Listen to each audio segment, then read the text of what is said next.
পাইয়া রে বন্ধু সাইরা গেলাম রে তোমার লাইগা পড়ান কান্দে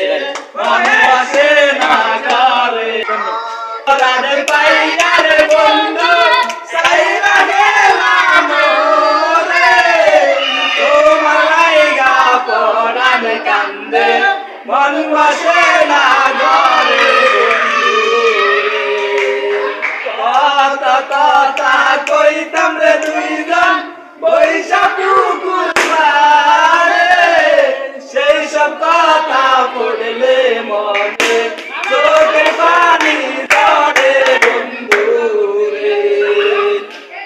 বাড়ির পাশে কদম গাছে বসে কত টিয়া আমার মনে কষ্ট দিয়া কার কইলা বিয়া বন্ধু রে কত কথা কইতাম রে দুইজন বৈশা পুকুর পাড়ে এসব কথা